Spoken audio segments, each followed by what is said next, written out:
solo composing gloves here, and today we're going to be talking about fundamental frequencies, specifically the case of the missing fundamental. Now, I already have videos on this to an extent, but this is going to be specifically geared towards sound design, and I'm going to be working with Harmor, not Synth1, because this is much easier to show to you in Harmor. So don't worry too much about the fact this is not Harmor. We're looking at a principle. So if I play a note, so here's a note. And a Harmor is an additive synthesizer. And so I could see all my frequencies being generated over here.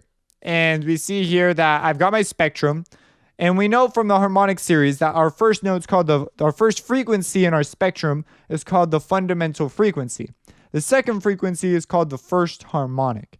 And this note right here is an octave away. So if I'm playing a C and then I play a C above, we'll see that this note disappears, but this one stays. So you can see this has now become the fundamental. Now, if we look at this again and I say, okay, well, what's this note up here? Well, that frequency is an octave plus a fifth. So if I play a G away from C, I will hit this note and this will become my fundamental. And you can see that taking place pretty clearly right here. This has now become the fundamental. And so now we get the question. If I remove... So we notice this is the same note as this note because it's an octave away. So that's not that exciting. But if I remove these notes and play this note, will I get a new note? Will I get a different note? Meaning if I'm playing a C and then I remove from my C these two harmonics, well, the fundamental and the first harmonic, and I'm just left with the second harmonic up, would I hear a G above that? Would I get a G? The answer is actually no. But watch this. As I remove it, check it out. And if you don't believe me that that's still a C, even though we've removed it, we see the only thing we do is take away those two. If we do this, if we come over here and play the same note on this Harmor that has no removed frequencies, it is the same. So this is pretty crazy. Your brain is looking at this spectrum and filling in the missing note. Now, I have videos that already talk about this. So it's like, that's not too crazy now because we've already done that. If you're wondering where those videos are, I'm actually covering a part of this manual right here that I've been writing, and it's available in the description. It's got links to all the videos that I am talking about. So this is a pretty strange deal, right? So our brain's putting in notes, and so we wonder, first off, we know, wow, if I take away those two notes, I get this sort of hollow texture. You can't really get this texture any other way. This is like how you have to do it. And it's a really interesting texture because it's really something you've actually heard before. Now, we've completely removed the fundamentals, but some sounds just have the fundamentals greatly reduced in amplitude. So they're basically not there, but they're still there a little. A bassoon is a classic example.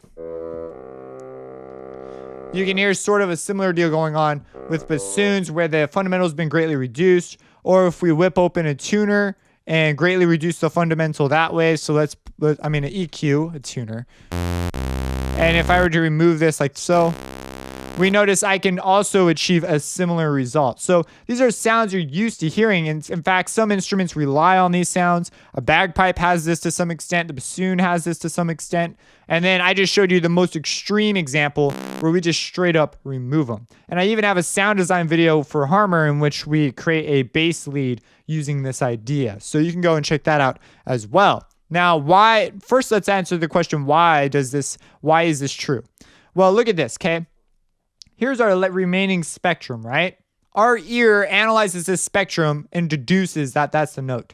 And it's pretty incredible. If we were to change our spectrum in some way, our ear might be challenged as to, is this the note that I'm hearing or not? And so sometimes we get sounds where we're not quite sure if they have a note. And so sounds like doors closing are extreme sounds where our ear just goes, I don't know what pitch that is. And so it's cool with them being any pitch. That's why things like doors closing, slapping sounds like a clap, we don't associate those with pitch. We can pitch them up and pitch them down. So our brain will find a general range. Like obviously that's like not a ridiculously low kick drum range, but it's not like a super high cymbal range where you would hear very high frequencies.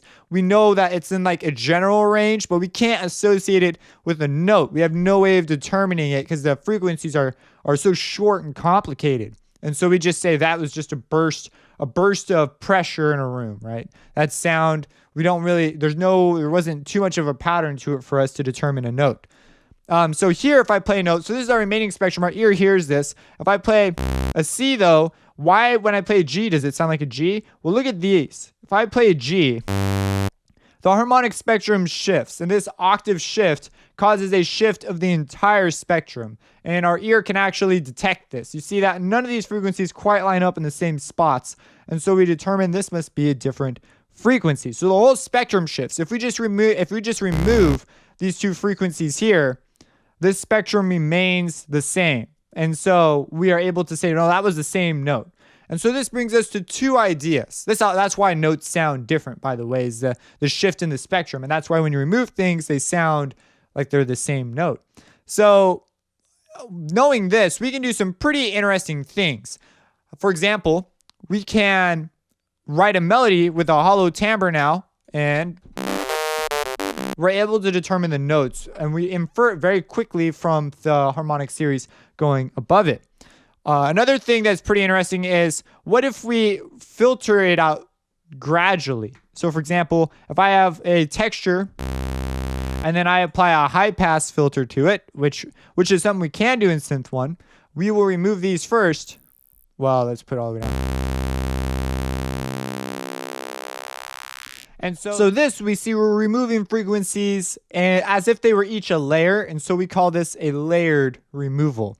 So we've done a layered removal here. And this is really important because every time we use a filter, if our sound suddenly changes and we're suddenly hearing different notes, that's going to be really messed up. Obviously, when we put filters on stuff, we still know they're the same note. So there's some perceptual things that happen here that are a bit different, but they're relatively the same. We notice that we can remove pieces of a spectrum, and this is a big, important part. If our spectrum has low flux, meaning you remember what flux is from the previous videos, that if it has low flux, a low amount of change, our ear will therefore perceive it as more tonal.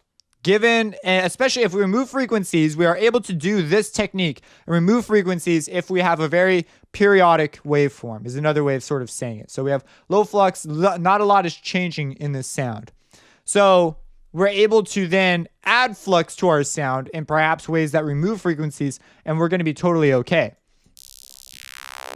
So now there are two classic examples of the way this works. Is you can create a lead sound and create some distortion. So if I come in here and remove it, so this is a static cut. You can't really do this with you cannot do this with just any synthesizer. You need something that can additively generate frequencies. And we can remove those bottom frequencies. We can toss on a distortion. And we could add it, make it maybe mono or legato or whatever. Whoops. Ah, gosh, dang it. I wanted to go default. Okay, anyways, here's the process again. You click there, you get rid of the frequencies, and we add a log distortion. I particularly like how log affects this. And by the way, when we get to linear, non-linear distortion techniques, this says, when you run stuff through distortion that's missing frequencies, the results change radically and they sound really cool. So there's an example. We get this really hollow sound. We removed a couple more frequencies. Well, that's another important note. You can continue to remove frequencies. You would still hear the note. But after you go up by a certain amount, your ear only has so much to go on, so it gets kind of weird. So I'm only talking about like the first couple. And then we could make some crazy bass lead. Have like...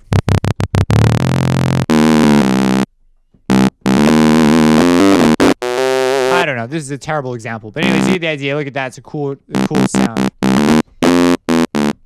And we could alter this also with an EQ and post and run it into another distortion, stuff like that. So that's a static removal. We are largely not going to be using static. There is a method that with Synth1 you could try and do this, but it's difficult and it's just, I wouldn't bother with it. It's key tracking. So you can have a filter, and the way key tracking works is your filter will move. If you play a higher note, your filter cutoff will move to a higher frequency. And so if you can match your filter cutoff, I don't know why I'm grabbing my hand, but I am, like that. If you have your filter cutoff and you play a higher note, it will ideally still cut off the fundamental. This is sort of riddled with it's just hard to do in Synth1, so I wouldn't bother. Synth1's not really built to do that sort of a thing. However, it does come with a filter, and filters are interesting deals. They reduce frequencies and amplitude, right? So you saw I pulled out an EQ and EQ'd out. Oh no, I think I did that in another video. Here, let me show you.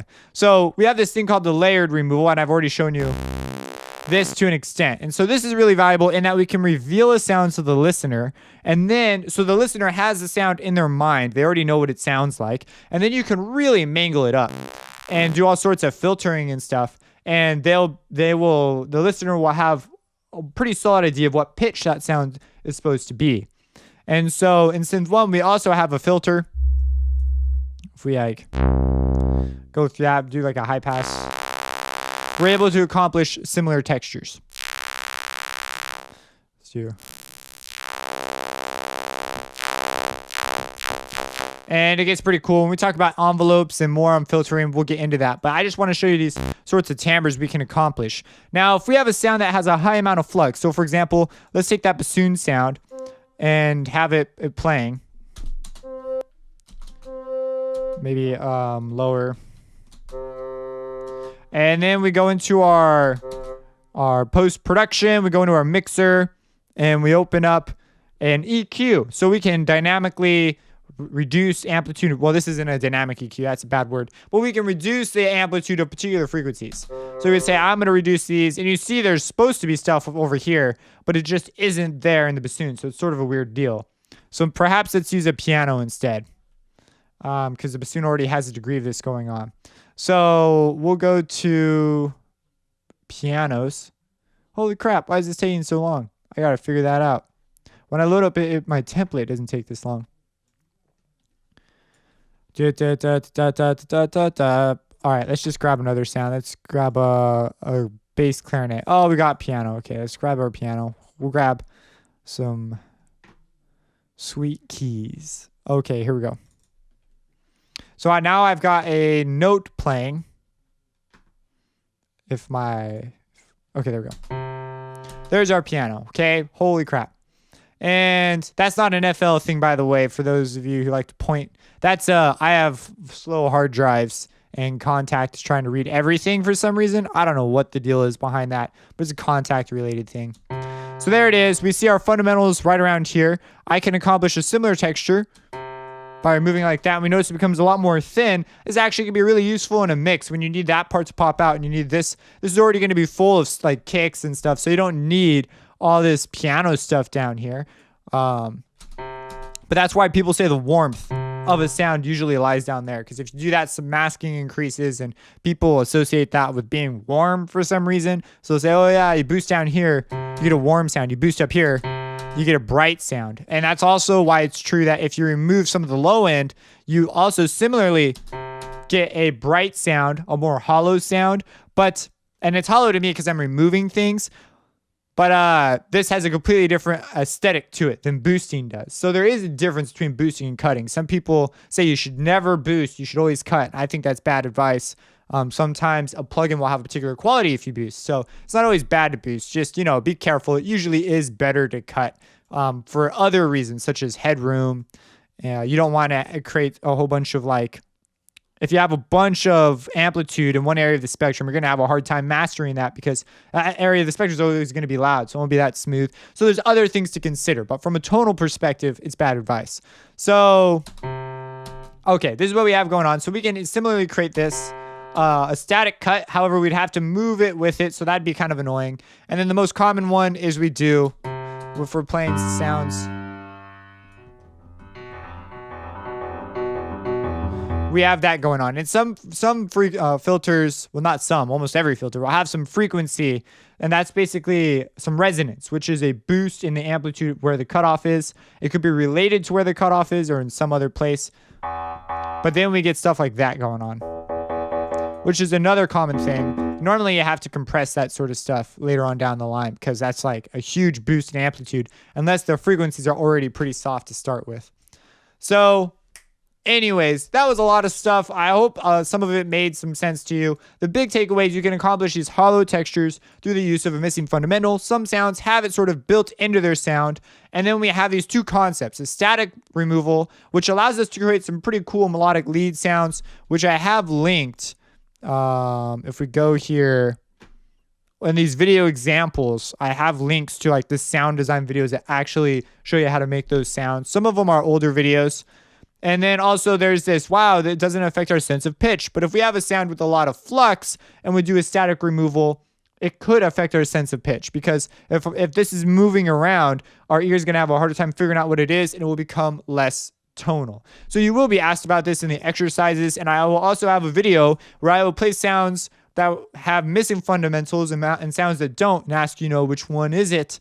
And also maybe it's missing more than the fundamental, like I don't know, and I'm going to do processing to it and so forth. So these are the bare bones, but through the use of processing and other things, it can become quite a bit more difficult. Static sounds are usually the easiest ones to detect. If you have any questions about this, let me know. If you made a dank sound and made a dank track with one of these things, go ahead and post it, share with people. It better be related to a missing fundamental thing though, otherwise it will be removed. Subscribe and have a blessed day.